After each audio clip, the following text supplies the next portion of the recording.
I'm at the Beyond Book Smart stand, Yep. and I'm here with Hannah. Hi. Hi there. Do you want to tell us about what's Beyond Book Smart? Yeah, sure. So we are an executive function coaching company. We provide one-on-one executive functioning coaching for people who struggle with executive function skills. Many of our clients have ADHD, but not everybody, because anybody can struggle with executive function or executive dysfunction, I guess.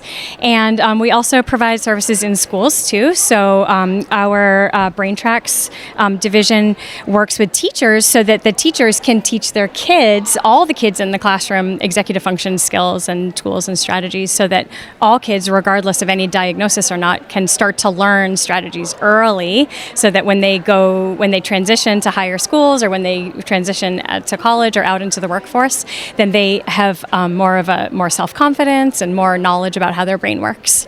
And what age are we talking about here? What age groups? Yeah, all ages. We coach from elementary all the way up through adult. I mostly work with college and adult, and we have many of our coaches that work with elementary, middle, and high school. And then our Brain Tracks program works with school-aged, like any school-age. Mm-hmm. Yeah. I can see there's a big wheel behind you there. Yes. Is that part of the work you do? You want to spin it? Yeah. Shall we ever go? Yeah, Okay. All right. Any direction? Yeah, no, just pull it down. Go for it. Okay, perfect. Right, here we go. What's it going to land on? Let's have a look. Oh, Ooh. extra book raffle entry. Our Right. CEO wrote this book, Your Kid's Gonna Be Okay, Yep. and it's all about executive function tools and tips. But I think you should spin again, so we spin can again. talk about one of the ADHD, Right, okay. the ADHD symptoms. Here we go. Just spinning one more time.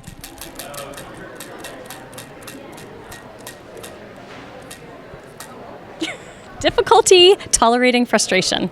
Have you ever experienced that? Is that it's saying that I have difficulty? Yes. Now, for the rest of the day, you're going to have difficulty tolerating frustration.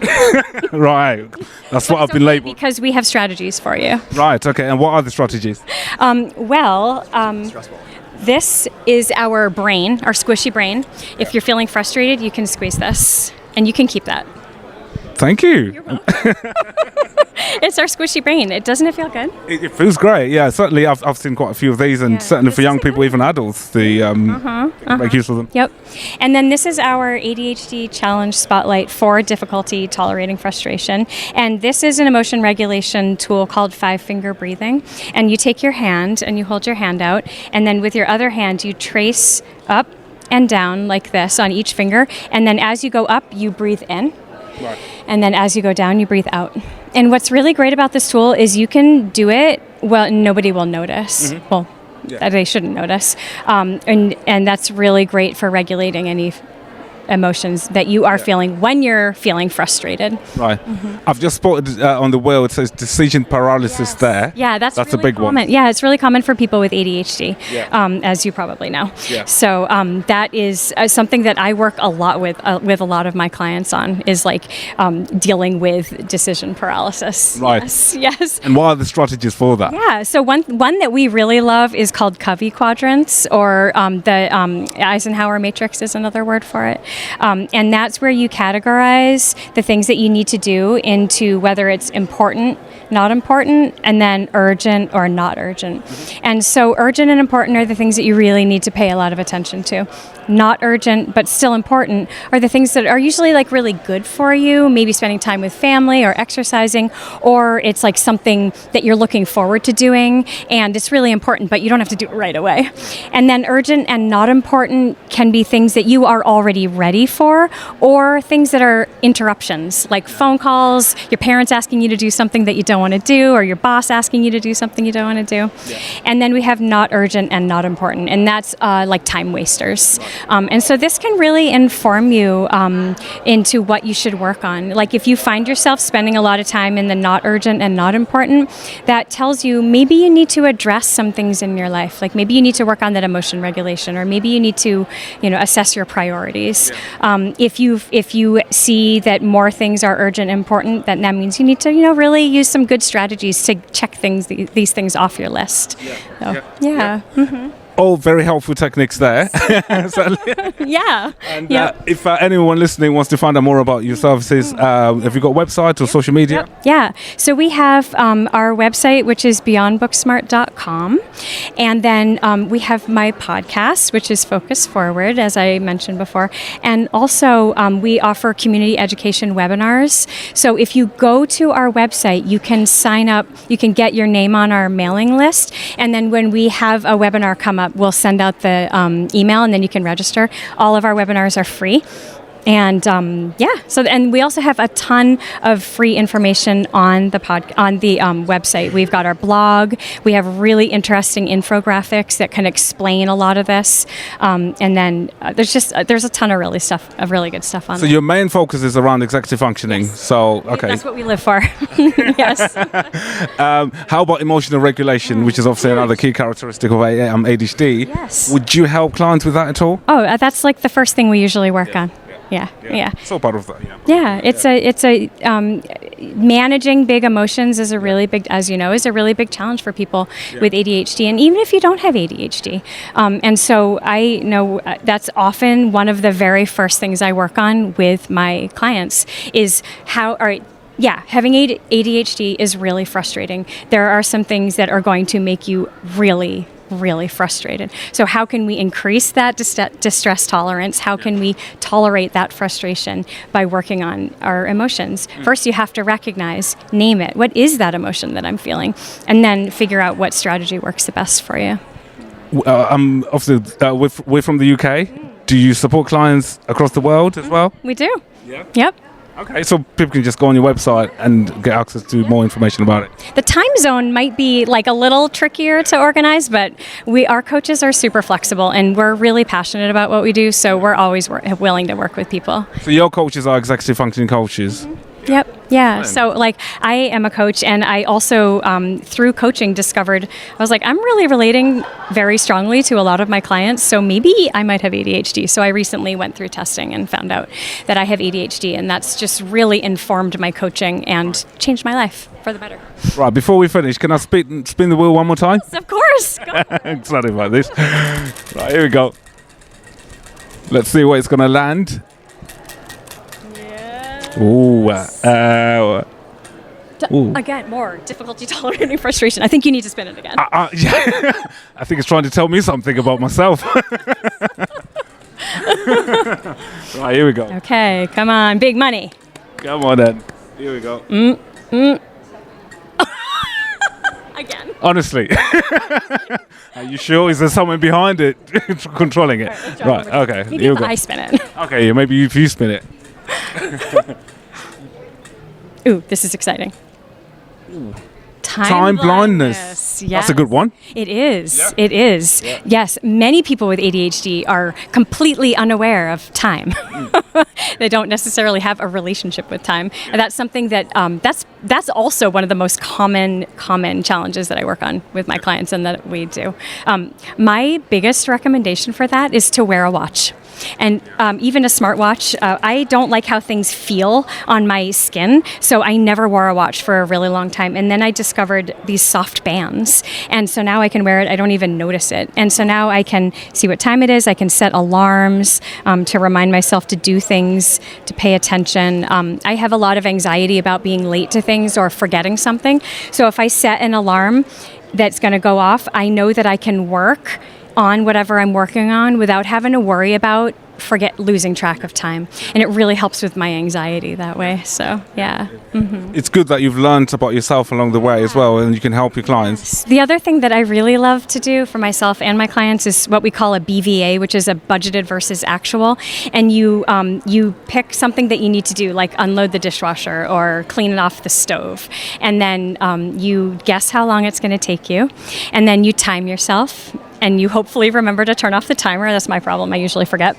And then you compare. Like, did you overestimate? Did you underestimate? So Time estimation is a big one as well. Yeah. One, right? Yes. Yeah. It's huge. Yeah. And once you learn that about yourself, then you can keep that in mind. So whether you're anxious about something taking too long, then you know, wait a second, in the past, I know that it's actually taken shorter. I can trust myself that it's not going to take that long. Or if you chronically underestimate, then you can be like, no, I know I need to add an hour or 15 minutes or whatever. Yeah, I know with most ADHD clients I see and speak to, they say they'll either arrive somewhere really early or they turn up late. Yes, right.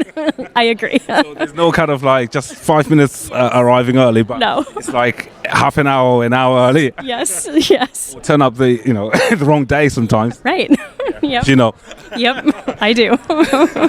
Amazing. Thanks for chatting with me, Hannah, and nice to meet you guys, everyone. These are my colleagues. This is Justice and Sean, and they are working in our marketing department. And Sean has ADHD. Great. Yeah, and Justice doesn't have ADHD, but she supports us so well. She's amazing. Excellent. Nice to meet you guys. This is Wendy. I didn't see you back there. And Wendy is one of our outreach coordinators. She works with people who are interested in coaching. Excellent. Amazing. Nice to meet you all, guys. If you can listen to the podcast, that would be great as well. I've left the card somewhere. Yes. You've got it. Yes, I will absolutely listen. And I'll listen to your podcast as well. Great, cool. Cheers. Thanks for that. Take care. This is how I talk to my parents of my young adults. We sit down, we give you a framework for how we think the neurodivergent brain typically works. Here's what the journey with a neurodivergent kid is going to be like. Here's some things that we think are useful for treatment. So there's that perspective that we have. And then the other two books that we have here are actually done by a group in New York called Equality Education. And they more work with social and emotional learning with younger kids. So one of these is a coloring book for younger kids, although as my wife says, she loves doing it because it's very meditative. And the other is a guide, a more self-affirming exercise guide. So, yes, all available on Amazon. Right. Yes. And website? Do you have a website? The website is www.thriveemerge.com. And make sure you put 2 E's in, because Thrive ends with E and Emerge starts with an E. So, right.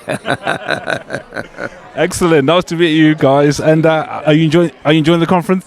We're loving the conference and chatting with people. There's nothing more fun than being in a large room with a whole bunch of neurospicy people. So we're having a good time. How did you come up with that name, Neurospicy? It's actually out there in the whole neurodivergent community. So we borrowed that. And as I said, we want something that's very positive for people. So, yeah. We are at the Calm Strip stand. There you go. And then Lucy has We've got Lucy over there. all over her laptop over there, as you can see. Yeah, true story. I put them anywhere, and I love to do this. If I'm just having a moment, I'm prone to panic attacks. Just slow down and breathe. I like the really kind of the subtle, kind of soft sand texture, but I also really like the breathing activity as well. It kind of helps kind of calm me down in those stressful moments. And anyone can use these, young people, adults. I guess like Milton Bradley, 8 to 80. They're really, really great. And we're in over 5,000 schools now worldwide, and have over 200,000 satisfied customers who have been using them and loving them. So yeah. What's the purpose behind these beanie hats? Go for it. Like we said, it's for people who enjoy extra stim, who fidget a lot, who have trouble maintaining their attention during mundane tasks like laundry, dishes, or we're college students. We've tested on other students who need extra help focusing during homework or reading or studying. Yeah. And what's the research behind it? Is there any research that's been done? So we've run a small study ourselves with some college students who were able to focus slightly better with an earlier revision of this prototype. The idea for this came kind of from, it was kind of inspired by EMDR. The use of haptic motors in therapy is something that's already well supported in the literature. We're trying to figure out if we can move it away from the hands to the head to kind of give similar effects. What we plan to do moving forward is another clinical study where we can kind of get what this does specifically nailed down. We'll get a lot of our product and do a formal study. Do you have a website people can visit? We do have a website. It's getquell.com.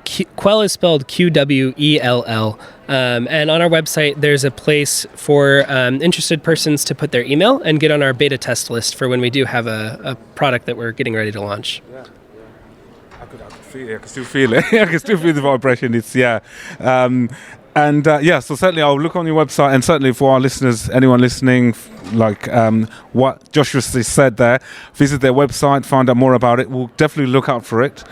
certainly we are from the UK. I'm not sure if at some point it's going to obviously get launched over there, but we'll keep an eye out for it. Thank you. And good to meet you, Ben and Joshua. Thanks, guys.